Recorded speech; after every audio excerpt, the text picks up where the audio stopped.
So without further ado, we're going to kick it over Patrick here, and he's going to share some great insights for you on SEO. Awesome. Thanks, Chris. And thanks to Beauty as a Business for sponsoring. And Lori, I saw your comment and that you love it and you use it. And we're super happy that you have part of the Beauty as a Business families here with us today. So super glad that you're able to do that. All right, I'm going to share my screen for the slides that I have prepared for today, but it's going to be, we're going to have an awesome discussion. So if you have, I'll try to monitor the chat and queue it as best I can as we go through this.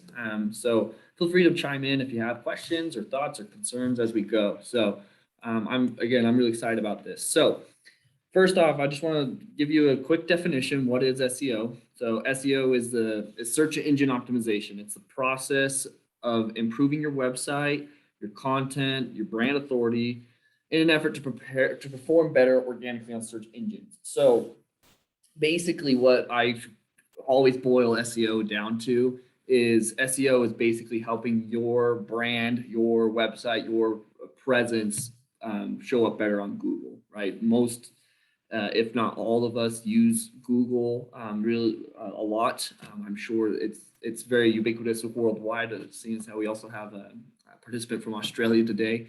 But Google is kind of the ubiquitous search engine. So when I say search engine, you can, if you just want to think Google, that's totally fine, because that is what 90% of this, if not more, applies to. So we're going to be talking about this part here. And as Chris mentioned, SEO is the highest converting digital marketing channel for anything. So you have organic SEO, you've got direct channels, you've got Google ads, social ads, a whole bunch of other things too. And it's actually, direct is actually your highest converting channel, because that's when people come directly to your website without even making a Google search. But organic SEO is not far behind that. And a lot of times some marketers will lump these two together because they're very similar in the approach that you do for them. However, you can see that direct is kind of that big push of it. Somebody who already knows you, they're more likely to convert. Organic SEO is your next channel. So we're going to talk about why SEO is important. Your potential students, no matter what type of school you are more likely to find you on Google. They're more likely to convert into an enrollment more than paid ads. Okay, you can see here the average enrollment rates that we've seen. These are real numbers nationwide that we've pulled from our database of working with a lot of schools over a long time. These are kind of like national standards that you can have there. So you can see here that conversion rate or that enrollment rate is even higher. Not to mention just the lead flow can also be extremely high out of those rates there. So the other reason why SEO, why we get excited about SEO, I get excited about SEO, frankly, is that it creates long-term sustainability through free traffic. I use free in quotation marks there because free is, you have to work at it, right? You have to put your time and effort, time is money into that. It's free in the sense that you're not paying for every single click. You're not paying for every single lead. You're not paying for every single impression like you have for any of these other sources. But it's not free in the sense that you do have to work at it. And I'm going to show you a few tricks that we've learned over the years that any school can apply. You don't need a marketing agency or even a marketing SEO expert like me to do these things. These are tactics that you can go in, you can implement them today with your school. In fact, some of these are going to be tips that you can implement right now while I'm talking. I know you're on a computer, maybe you're on a mobile device, but even then on a mobile device, it's basically a mini computer anyways, right? So you will be able to implement a lot of these things even as I'm talking here. They're super easy, super quick wins that can help you get an edge on your competition. Okay, so good SEO, from our perspective, good SEO is showing up to the game. It's ranking for things like beauty school near me, trade school near me, insert your favorite program here. Those things. Those are the types of questions that people put in, queries, as Google calls them. So they're the things that people search. That's good. There are some of the tips that I'm going to do that help you out to specifically talk to this. Realistically, though, great SEO is your brand. Okay, SEO, search engine optimization, takes into account everything that can happen on a search engine, whether that be the search that is performed, the ads that show up, your title tag, which is what shows up here in a search result, or your meta description, what other websites are saying about you, things that show up on your Google My Business profile, et cetera, et cetera. So I'm going to highlight, each of these green boxes. I'm going to talk about them each a little bit. There are things that you can control, and then there's things that you cannot control, and then there's things that you have some control, but Google might take over on it anyways. When somebody searches your brand, we highly recommend having your a PPC expert that bidding on your own name. There's a couple reasons for this. One, you take up more space with controlled messaging. This messaging that we have here is exactly what we want to say to these people. We have a variety of different things that will mix and match on what we want to have on there, and we'll constantly testing what we want to say there. But these are controlled messages that we have on here that take up more space on the search engine. It allows you to say exactly what you want to say to somebody. A lot of people treat Google, this initial brand recognition, as your own homepage. It can be more important than your website. As Chris mentioned in the intro, a lot of your leads come through your Google My Business, and it's like people seeing this for the first time when they're like searching for your name. So it's incredibly important that you do that and you have control over this. That's not true SEO because it's paid ads, but it affects your search engine presence. So that's why it's important. This is your website. Next up, it should show up first. It may not always, but 9 times out of 10 it does. When somebody does a brand search, you have control as well over what shows up here in your title tag. That's what this is called. It's a back-end SEO technical support that we can help you out with if you ever need any help.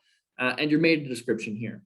Google will pull something if you don't have it optimized, and so that's why I say you have some control over it.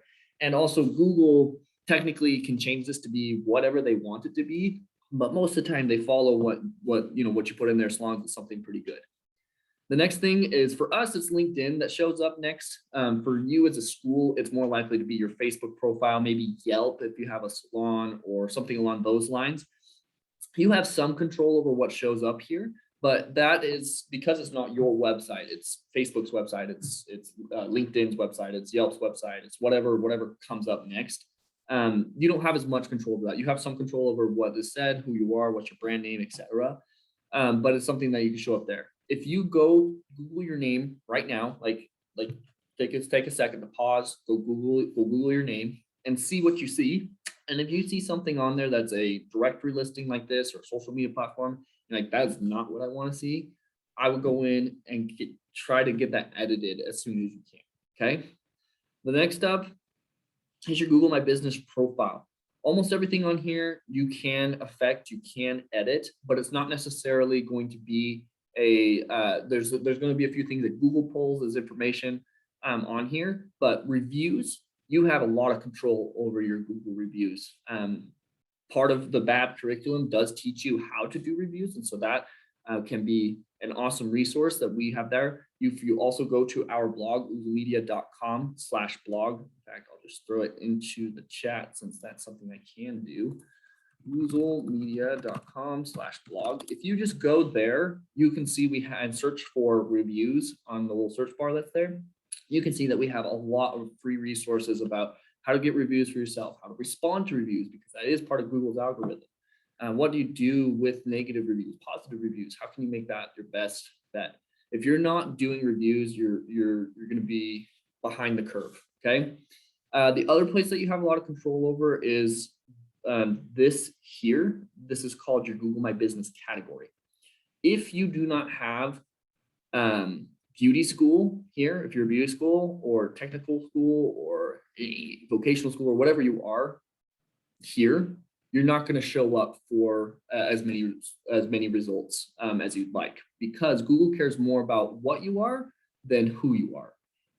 If somebody's searching for tacos near me and they show them a Apple store, you're not going to use Google very much, right? So if somebody's searching for beauty school, for a technical school, for a driver's license instructing school, right, or driving instructor school, a CDL school, whatever it is, if you're showing up for You have to have that in your categories.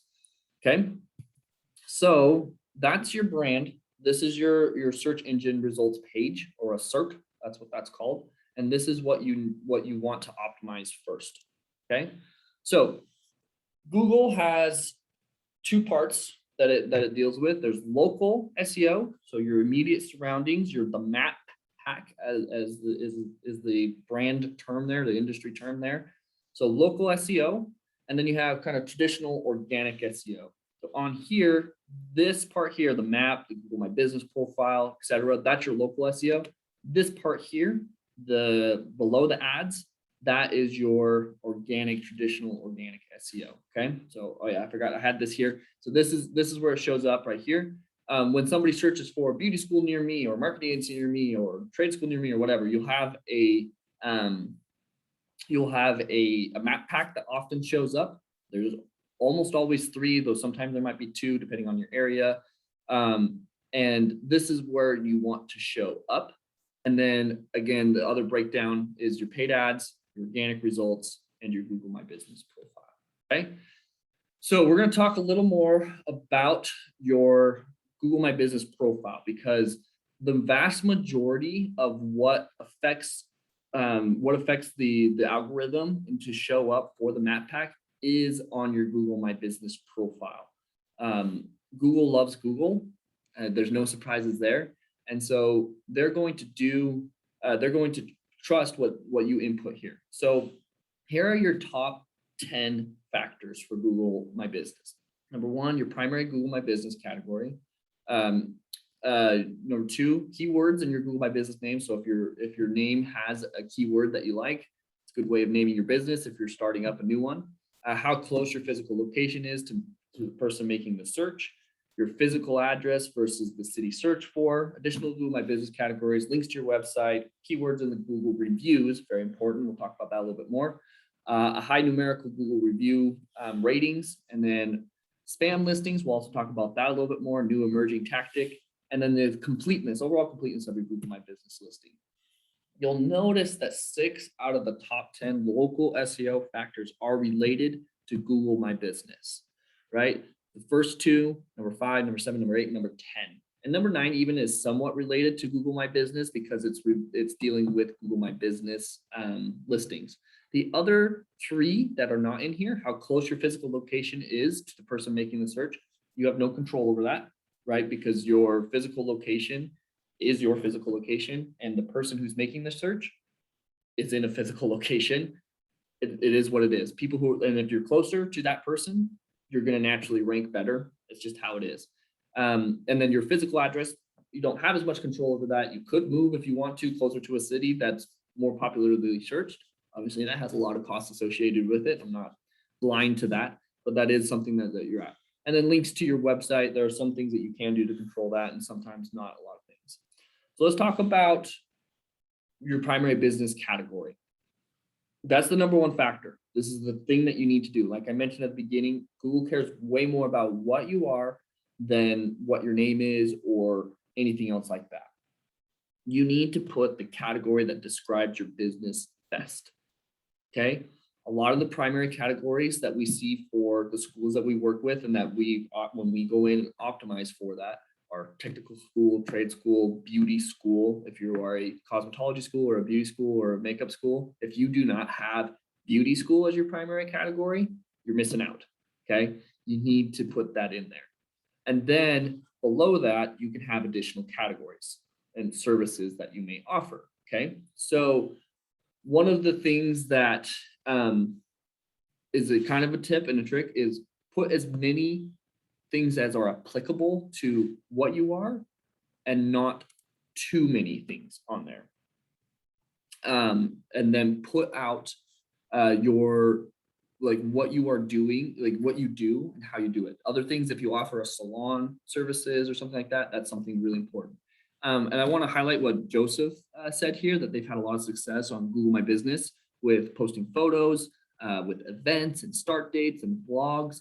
That's part of what Google likes to see, and like users like to see that too. When they Google your name and they see that you have a start date or you have an event or something like that, while it may not be directly affecting the Google algorithm, it is something that encourages somebody to say, wow, this person cares. Wow, they have this coming up. That was convenient information that you gave it right to me. 100% totally agree with you there, Joseph. So always put that category that describes you best, you and your business best. If you're a beauty school, just put beauty school. That's what you are, and that's what you want to do. There's sometimes what we've also run into is you offer something that Google doesn't have as a category. There is a custom services section that you can go in and fill out. This is exactly what we've done here.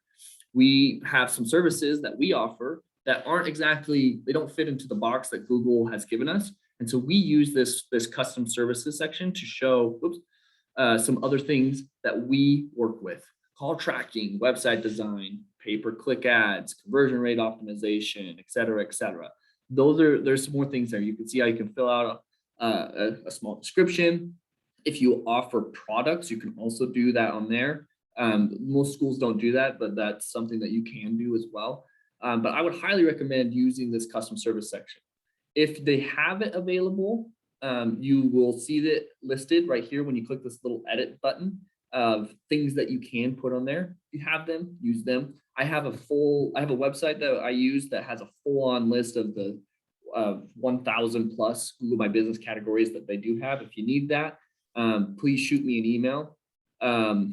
You can totally you can get that, and I'll show you exactly what you need. And you can go find what you're needing.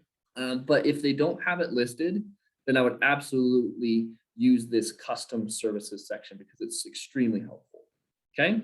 So tip number 2, fix your spam listings. So this is a relatively new strategy.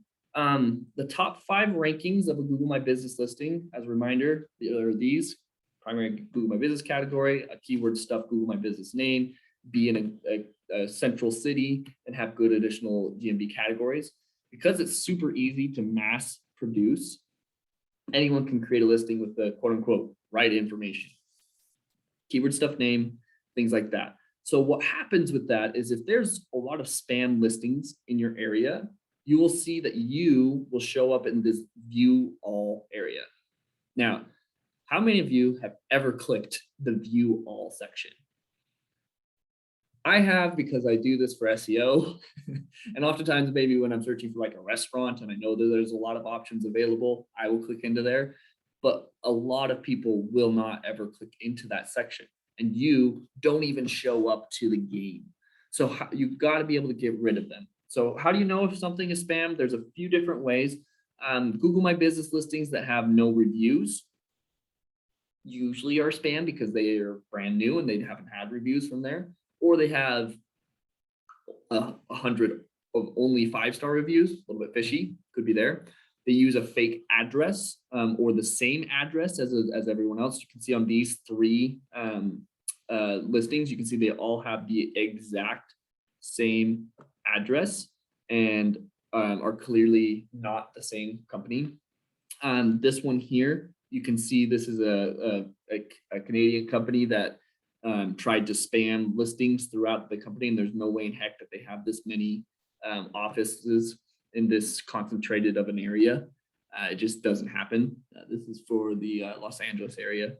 And then you can also see if they have a whole bunch of keywords in their name, right? So this is usually the most popular to do, even from a legitimate business.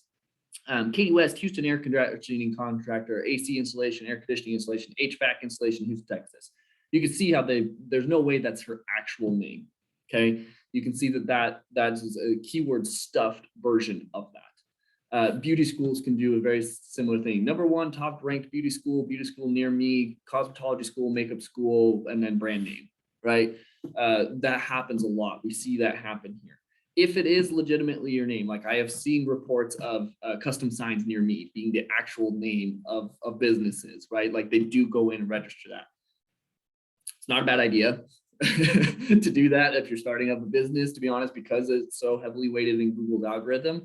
I bet you that it won't be that way for too long, but it is something that you can fix. So it's something that you can do to go help yourself. You know your competitors, you know who's around you. Schools there's not so many schools that it's like dentists who are a dime a dozen in the area and you can't figure out, whether or not they're a real dentist or not. But with schools, you know who your main competition is, and you know if they're trying to get a leg up on that competition. So there's an easy way to go fight this. If you go click that view all button, or you click the maps button and you suspect that something is spammy, then you can go and you can search for the company there, or you can find them directly in the search for, insert your favorite search here, beauty school near me, beauty school Phoenix, or whatever that is. Go find them, click on that company, then you can suggest an edit. Now, danger, anybody can suggest an edit for any company. That's right. Anybody for any company at any time can suggest an edit. Okay, that means your own business can also be subject to this, and they can change the name or other details. They can close or remove you entirely. Google does vet it, but it's a robot system. It's not like they have hundreds of thousands of people who are constantly monitoring your Google My Business listing. So you need to be aware of this yourself. If you run into problems where people are doing that, we actually do have some protection help that we can do with that. So let me know. But you can go in and do this for spam listings yourself. And we do this and we've had some great success with some of our clients that we work with on this. But you'll notice that you can go in, you can change the name, you can change where it's at, you can mark it closed or a duplicate or non-existent if it actually is a true spam. A word of warning, because I don't want you to get the idea in your head like, oh, I'm just going to go in and mess with my competitors on this. Google, because you have to be logged into Google with a Gmail account, Google tracks what you do over time. And if you're constantly submitting fake edits, they will at best ignore it, at worst kick you off the platform. And that means you are no longer eligible to have a Gmail account. So I would just make the edits that you know are true edits. And what you'll find is actually over time is Google will trust your edits and they'll come through faster. Because I've done this a lot myself on my Google My Business profile, my edits actually go through faster than some others, just because Google does track you. Okay, Google tracks everything. If you didn't know that, we can have a whole discussion on that later, but Google tracks everything. Okay, so that's a second tip. Another tip, Google reviews. They benefit local SEO two ways. Number one, they help with your rankings, which everybody loves with SEO. Rankings, right? They do help with your rankings. They help when you get them. They help when you respond to them. They help when you get them updated. They help when you have proper keywords in them, et cetera, et cetera. They also help with conversions. How many of you have bought something that you saw had reviews that were lower than a 4, whether that be on Amazon or a restaurant or a beauty school? Probably not very many of you, right? They matter for conversions a lot. The higher your rating, maybe not a 5-star total. It's okay to have a few bad reviews on there. It gets fishy when you have only 5-star reviews. The people are like, that looks fishy. Their BS monitor goes off, to put it succinctly. They help you a bunch there. Okay, so I get asked a lot with Google reviews, what actually matters the most when it comes to Google reviews? Number one, it's your overall rating, your quantity of reviews. So having more reviews is better with, and having a better rating is better. That's logical, right? If you have a 4.7 and somebody else has a 4.0, that matters more. If you have 1,000 reviews and somebody else has 12 reviews, you're more likely to do better. The consistency in which you receive reviews is also important. So it's not that you're getting bursts of reviews, but rather you're getting them consistently over time. Google will flag you if you try to get too many reviews all at once, actually. And I've seen that happen, and they removed all the reviews from all time when that happens, because they suspect that you're spamming and trying to cheat the system. But getting them consistently over time. And then a recency bias. So the review that happened a year ago matters much less than the review you got last week. Okay, so it's really important that you are getting consistently, you're getting good reviews.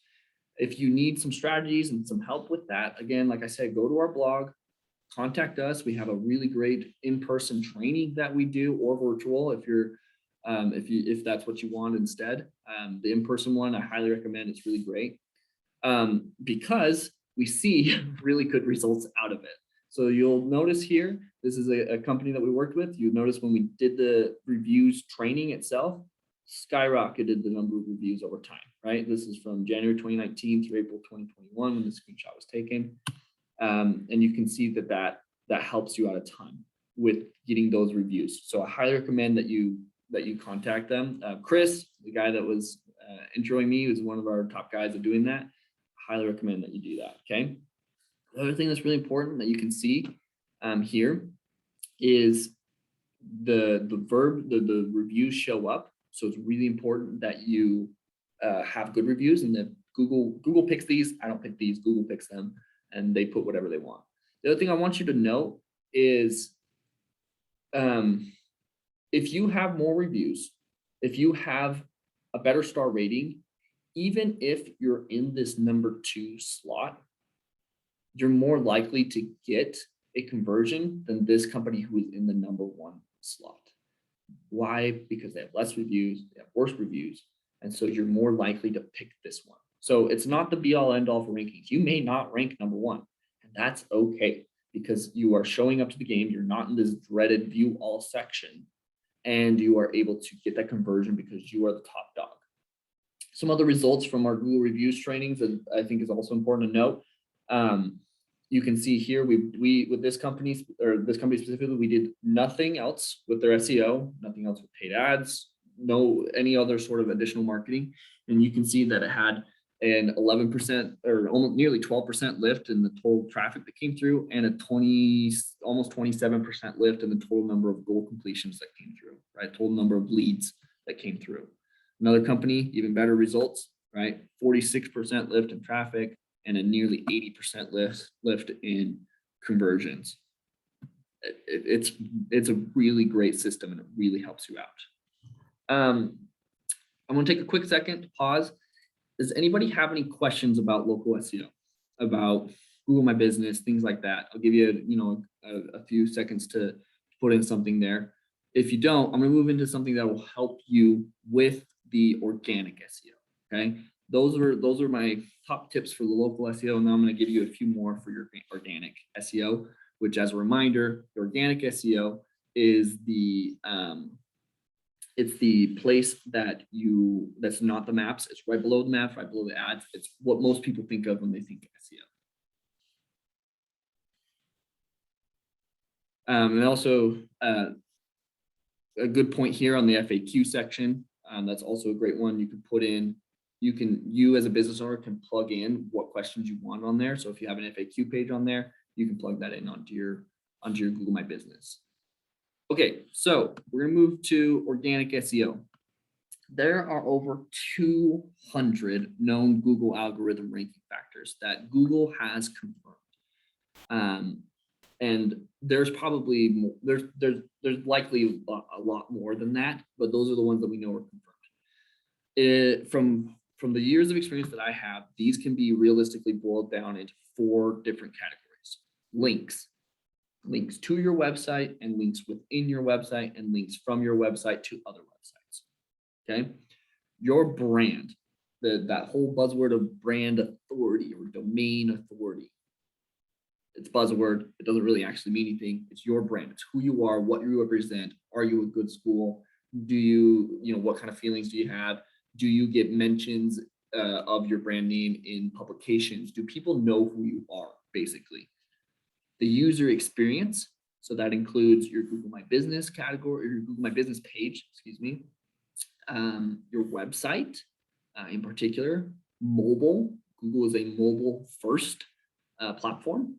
Okay, if you don't have a good mobile website, we're way behind the game, and probably should contact us today and get a quote on a website, because that is something that's vital to your SEO. And then content on your website, written primarily, because Google is Google's algorithm is a robot. It can read words, quote unquote, right? Read them. I say that as if it's a real thing, but real human, but it's not. They can understand words and phrases together, and then somewhat with images if you have them tagged properly. So today I'm just going to talk about one of those things. We're going to talk about website content. Why website content? Well, you can do something about it today. It's the best ROI of the 4 SEO pillars. as I like to call them. If you already have a good brand and a website, it's usually got a better ROI than trying to build links. And it's evergreen. It's something that can last a long time, and you can use it in a variety of ways digitally. So it's very flexible. It's something that you want to use, and you need to do. If you don't have a good linking strategy, or you don't have a good brand, or you want to get a better website user experience, let us know. Go to oozlemedia.com, fill out the form. We have people ready to help you ASAP. Send me an email. Put something in the chat right here. We've got people monitoring the chat. So if you do need help with one of those other things, absolutely let us know, because those are a base. Those are really important. But I'm going to assume that a lot of you have a pretty decent base because you're on this. You've heard the Broadstream SEO and you kind of know what's going on. So here's what I'm going to show you what you can do to start writing today. There's 2 ways and 2 places that you should start producing content today. The ways that you need to do this are through keyword research and talking with your internal systems, process, and people there. And then you need to put that information that you find on program pages and blogs. Okay. So first, we're going to talk about keyword research. Again, a little bit of buzzword, but I love keyword research. It's one of my favorite things to do for a client, especially new clients, because it tells me what people are saying about you. Okay. If you go to Moz.com, Moz is an amazing resource for anybody who wants to learn any SEO. In fact, it's how I got my kickstart in SEO, and I read almost every blog that they publish. I adhere to a lot of what they do, and it's been successful for our clients. So I highly recommend going to Moz, reading their blog if you have any interest of any level in SEO. Okay, they have a ton of really awesome free resources. You can go sign up for a free account, and you can get the Keyword Explorer. Is what you want to find. So moz.com/explorer. Okay. When you get in there, you'll see something that looks like this, and you can put in your favorite keyword here: trade school, beauty school near me, cosmetology program, whatever you want. Okay. And it will show you how much monthly volume there is roughly, how difficult it is, higher is harder, organic click-through rate, how likely you are to get a click on it, and how important that should be to you. You can explore that a little bit more, but that's kind of a proprietary, puts together various other things to put together information on that. What I like to do more so is keyword suggestions. So you put in your keyword and you go find some keyword suggestions. And you'll notice that it has a few there, but if you click the actual keyword suggestions, it will find more keywords. Then you can also change that to display keyword suggestions that are questions. Okay, these are vital. These are what we call foundational content here at Oozle Media, and these are the things that you must be writing about. And this is primarily for your blog, and this will literally dictate exactly the questions that you just need to write about. What kind of trade schools are there? What's the difference between cosmetology and aesthetics? How much does a cosmetology school cost, right? And you can answer those. You know those answers because you guys are answering those questions every day on the phone when you're working with new leads. Put it in your blog. You can rank for it. People can find you that way, and you can reference it later. I'll talk about that a little bit more as we go. Because it's so critical to do that, right? Like I said, your admissions team can help with those, right? They get asked questions. A lot of them will show up here in the keyword research, but every school is a little bit different, and admissions teams get different things. And admissions teams can work with marketing teams, okay? We often see that there's a lot of friction between admissions reps and marketing teams, because admissions say, well, the leads that you're giving me are bad leads, and the marketing team says, well, they signed up for a form, so they're obviously interested in something. Like, nobody fills out a form just to fill out a form, right? There's always friction there. Okay. And everybody wants the same thing. We want more enrollments. We want better qualified leads that will convert magically into the perfect students. Doesn't happen every time, but that's what we all want, right? We want lots of perfect students for us. You can answer a lot of these questions on your website, on program pages, and in blogs to do that. And literally go to your admissions team. If you're a marketing person and you have an admissions team or a head of admissions or one admissions person, I don't really care. Go to that person and say, what questions do you get asked all the time? And put that up on there. If you're an admissions person, go to your marketing team and say, hey, here are a bunch of questions I'd love to see on the website. You can use those on the website. You can put them into your paid ads. You can put them in social media. You can put them in a lot of places. But you could get all those questions. Another trick, if you don't want to talk with your admissions team, because maybe, I don't know, there's some friction or whatever, you can send out direct surveys to students, future ones, current ones, past ones, get a lot of these same things. Like ask them, what questions did you have about our school before you applied, right? Some examples are, what do I need to do to apply? How long does it take? How much does it cost? What are my career opportunities? Is financial aid available? Every single school gets all those questions, right? You might think you're unique. With those, you're not. Everybody gets a lot of these same questions. And the reason why they're questions is because you constantly are feeding new students who have these same questions over time. And they're the important foundational vital questions to get.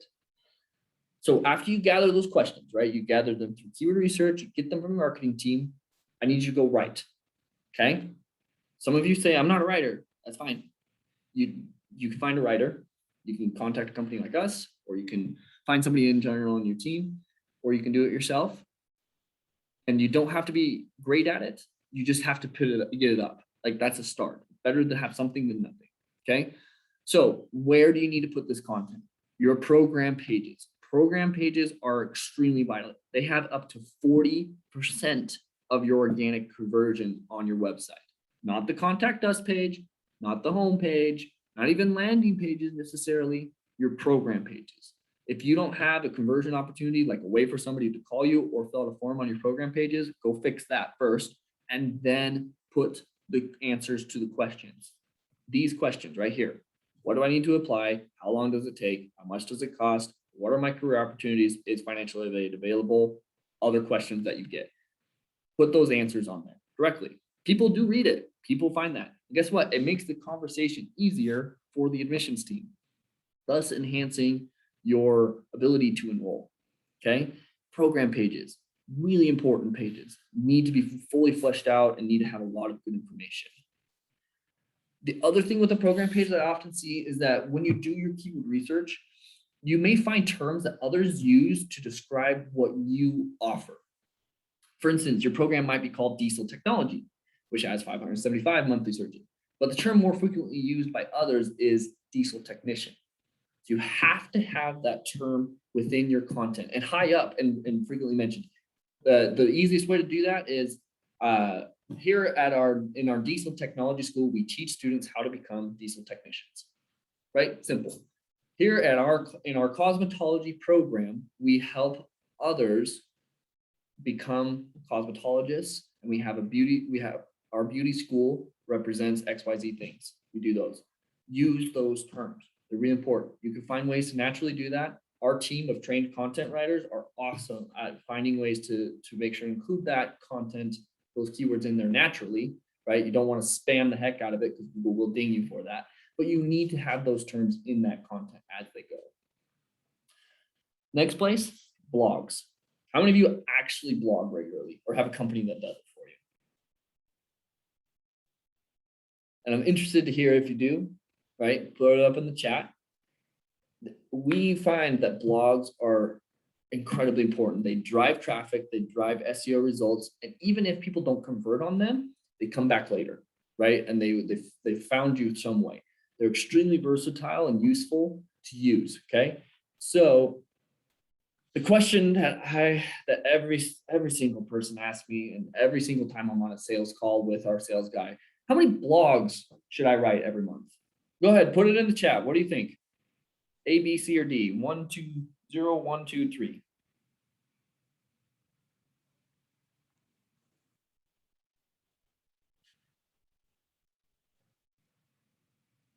Okay, Natalie is starting one up for Paul Mitchell School in St. Louis and thinks a couple of months is probably good. Chelsea says 1, quality over quantity. Any other thoughts?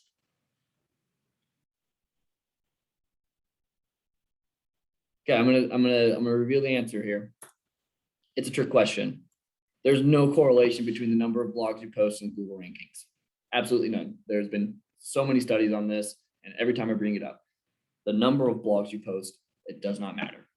However, the quality of blog posts, right? If you're writing dinky 300-word blogs, not worth your time. Good blogs, quality blogs that answer the questions that you come up with here. So if you have a quota that you're using for your marketing team, for your internal team, whoever you're working with, if you have to have this many blogs on there, you're probably not going to get as good of results as if you said, I want the highest quality possible blog that you have to then be able to rank better. Okay. There's absolutely no correlation. I want to make that very clear. Does not matter how many blogs you post. It matters what types of blogs you post. Okay. Now, those blogs, they're an opportunity to really showcase in-depth information about the questions you found or with through research or gathering from your admissions teams. So here's some do's and don'ts. They're very simple. Do, answer questions, be thorough, promote them, right? If you talk with our social media team, they love having blogs because it allows for easy engagement on your side, and you have to put a little bit of money behind it. I promise it's worth the pennies on the dollar that you put in. Add images. Nobody likes reading straight blocks of text like that. Just remind you of, I don't know how many of you actually went to real college or even in high school when you had that pain in the butt science class that had no, or even those pain in the butt English class that had no images on anything on the book that you read. Nobody likes that. Add images, right? Add headers. So organize your content properly. Write based on the research. Don't just write to write, right? You be efficient with your time here.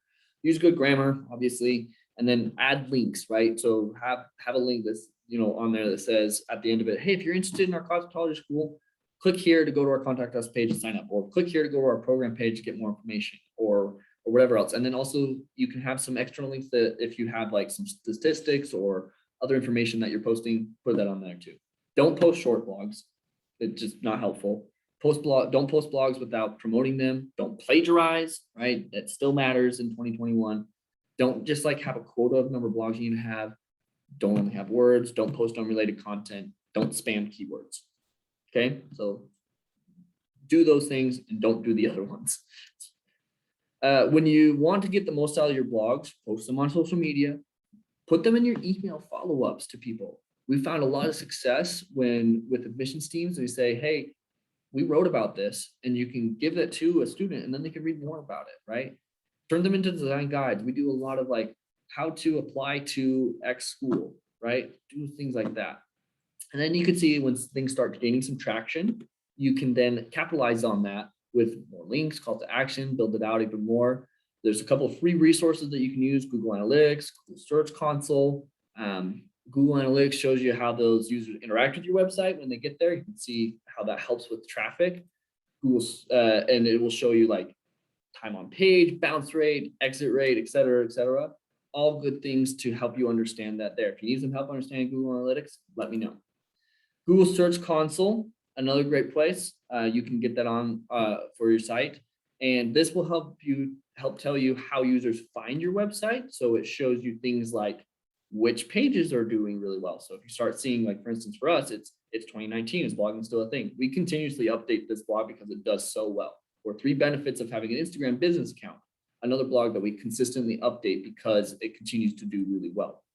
It also shows us what types of questions we're showing up for, and then you can see how you can show up.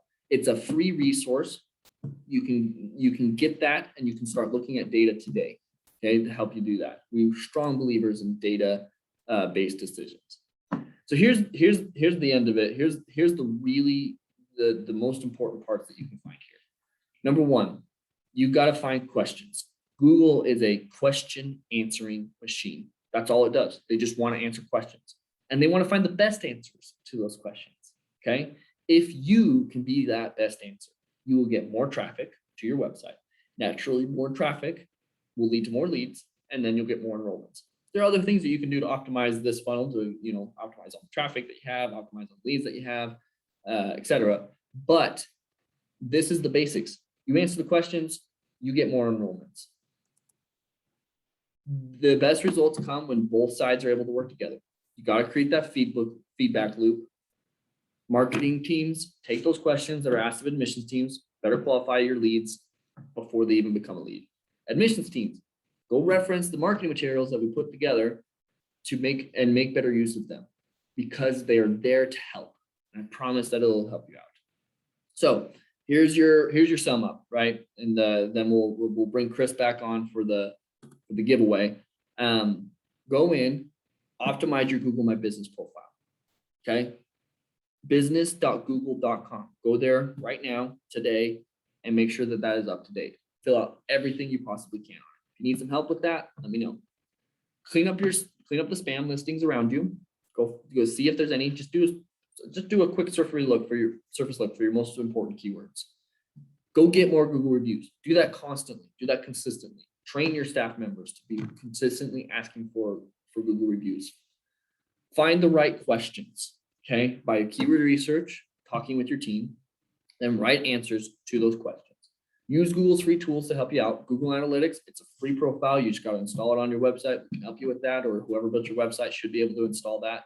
Google Search Console, you can go claim your profile today. It's pretty simple, especially if you already have a Google Analytics set up. And then start working together.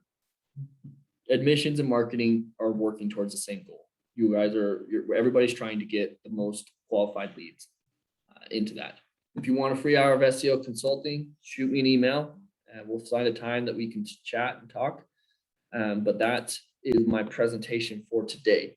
So I hope that you all are, able to you can find that there's a lot of value in your SEO. Hope that some of those tips were helpful for you. And we're going to bring Chris back on now to go over the giveaway. All right. Thanks, Patrick. Thanks for everybody who has attended. And as always, this is going to be sent out, the recording via email. It's going to be posted on our website as a blog. So the Beauty as a Business giveaway winner is Rachel Thayer. So Rachel, you are our lucky winner. We will message you, reach out to you via the contact information you gave us. So congrats to Rachel. And that about does it, Patrick. Yeah, I think that wraps us up. So we're really excited for you, Rachel, but congratulations. And looks like she's excited too. So yeah, and again, if you need help with any of these things, you can always feel free, go in and fill out a contact form, shoot me an email. My email address is pconnole@oozlemedia.com, or even if you send it to info@oozlemedia.com, we get those emails.